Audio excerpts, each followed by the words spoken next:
నిత్య పూజలివివు నేరిచినను ప్రత్యక్షమైనట్టి పరమాత్మునికి నిత్య పూజలివివు.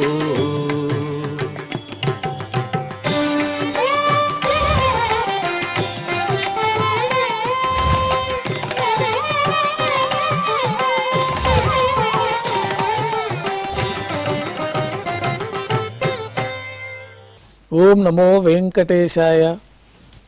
ఈరోజు మంగళవారము, శ్రీ క్రోధినామ సంవత్సరము, ఉత్తరాయణము, హేమంత ఋతువు, పుష్యమాసము, కృష్ణపక్షము, పాఠ్యమి తిథి, పునర్వసు నక్షత్రము, జనవరి 14, 2025.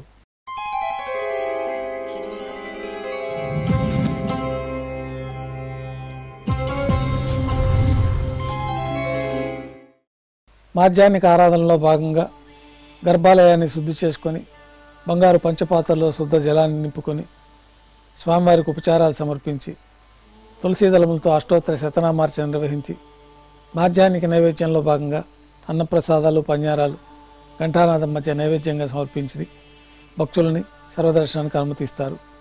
రంగమండపంలో వేంచేసిన ఉభయ దేవేలతో శ్రీ మలయప్ప స్వామివారికి నైవేద్యం పూర్తయిన తర్వాత మేళతాళాలతో ఊరేగింపుగా కళ్యాణ మండపానికి చేరుకుంటారు. కళ్యాణోత్సవం ప్రారంభమవుతుంది. పుణ్యాహవచనము, అంకురార్పణ, రక్షాబంధనము, అగ్నిప్రతిష్ఠ, స్వామివారికి అమ్మవార్లకి కళ్యాణోత్సవం సందర్భంగా నూతన పట్టు వస్త్రాల సమర్పణ, మహాసంకల్ప పఠనం, మాంగళ్యాలకి అభిషేకం, మాంగళ్యాల ఆరాధన పూర్తయిన తర్వాత స్వామివారి తరఫున అమ్మవార్లకి మాంగళ్యాల సమర్పణ, కర్పూర నీరాజనం, విశేషమైన హోమాలతో పూర్ణాహుతి పూర్తయిన తర్వాత మాలా పరివర్తనం అనే కార్యక్రమాన్ని నిర్వహించి ఉభయ దేవేరులను స్వామివారి చెంతకు చేర్చి ఈ సందర్భంగా అక్షతారోపణం అనే వైదిక కార్యక్రమాన్ని నిర్వహించిన తర్వాత మహానైవేద్యంలో భాగంగా అన్నప్రసాదాలు, పన్యారాలు కళ్యాణోత్సవంలో నైవేద్యంగా సమర్పించి తిరిగి కర్పూర నీరాజనంతో కళ్యాణోత్సవం పూర్తి అవుతుంది. కళ్యాణోత్సవం భక్తుల దర్శనం అనంతరం ఉభయ దేవేరులతో శ్రీ మలయప్ప స్వామివారు ధ్వజస్తంభం వద్ద గల అద్దాల మండపానికి చేరుకుంటారు. వేదపారాయణ నడుమ ఊంజల సేవ నిర్వహించి కర్పూర నీరాజనంతో ఊంజల సేవ పూర్తి అవుతుంది. ఉభయ దేవేరులతో శ్రీ మలయప్ప స్వామివారు మేళతాళాలతో ఊరేగింపుగా ఆలయం వెలుపల కల వైభవోత్సవ మండపానికి చేరుకుంటారు. ఆర్జిత బ్రహ్మోత్సవంలో భాగంగా బంగారు గరుడ వాహనం పైన శ్రీ మలయప్ప స్వామివారు వేంచేస్తారు. కర్పూర నీరాజనంతో గరుడ వాహన సేవ పూర్తి అవుతుంది. హనుమంత వాహనం పైన శ్రీ మలయప్ప స్వామివారు వేంచేస్తారు. కర్పూర నీరాజనంతో హనుమంత వాహన సేవ పూర్తి అవుతుంది.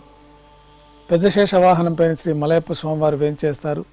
కర్పూర నీరాజనంతో పెద్ద శేష వాహన సేవ పూర్తి అవుతుంది.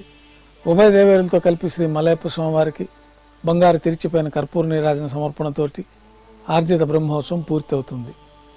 సాయం సంధ్య వేళలో 1000 దీపాలతో అలంకరించబడి ఉన్న సహస్ర దీపాలంకరణ సేవ మండపానికి పునర్వసు నక్షత్రం సందర్భంగా రాముల వారు, సీతమ్మవారు, లక్ష్మణస్వామి వేంచేస్తారు. మరొక తిరిచిపోయిన హనుమంతుల వారు వేంచేస్తారు.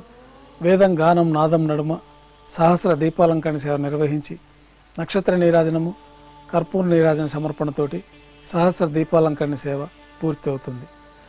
పునర్వసు నక్షత్రం సందర్భంగా రాముల వారు, సీతమ్మవారు, లక్ష్మణస్వామి, మరొక తిరిచిపోయిన హనుమంతుల వారు 4 తిరువీధుల ఉత్సవం జరుపుకుని భక్తులను అనుగ్రహించి ఆలయానికి చేరుకుంటారు.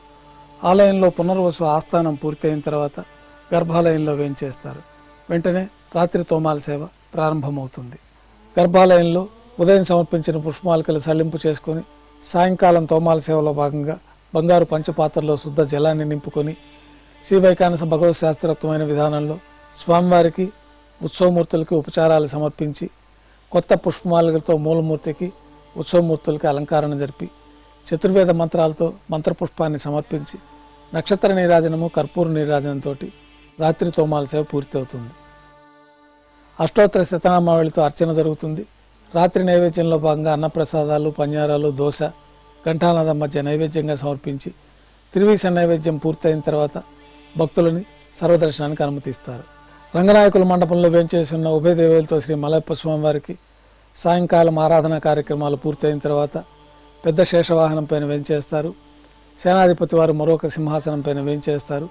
భాష్యకారులు వేంచేసిన తర్వాత స్వామివారికి ప్రబంధ సేవాకాలం నిర్వహించి సేనాధిపతి వారికి పరివిట్టము మాలా సమర్పణ, భాష్యకారుల వారికి పరివిట్టము మాలా సమర్పణ, స్థాన బహుమానపూర్వకంగా శటారి సాయించిన తర్వాత నైవేద్యం పూర్తయిన తర్వాత స్థాన బహుమానపూర్వకంగా ఆస్థానం జరిగి అధ్యయనోత్సవం కర్పూర నీరాజనంతో పూర్తవుతుంది. ఉభయ దేవేలతో శ్రీ మలయప్ప స్వామివారు సేనాధిపతి వారు రంగనాయకుల మండపంలో ఒక ఆలయంలోకి వేంచేస్తారు. కొద్ది విరామం తర్వాత ఏకాంత సేవలో భాగంగా రాత్రి సమర్పించిన పుష్పమాలికలు సల్లింపు చేసుకొని గర్భాలయాన్ని శుద్ధి చేసుకొని బ్రహ్మ తిరువారాధన కోసమే బంగారు పంచపాత్రలో శుద్ధ జలాన్ని నింపి ఏకాంతంగా తిరుమంజన నిర్వహించి ఏకాంత సేవలో భాగంగా శ్రీ భోగ శ్రీనివాసమూర్తిని బంగారు పట్టు పాన్పైన వేంచేపు చేసి ఈ సందర్భంగా దారోష్ణమైన గోక్షీరము, జీడిపప్పు, ద్రాక్ష, కల్కండ కలిపిన మిశ్రమాన్ని పండ్లు స్వామివారికి నైవేద్యంగా సమర్పించి కర్పూర నీరాజనంతో ఏకాంత సేవ పూర్తి అవుతుంది. ఓం నమో వెంకటేశాయ. Oh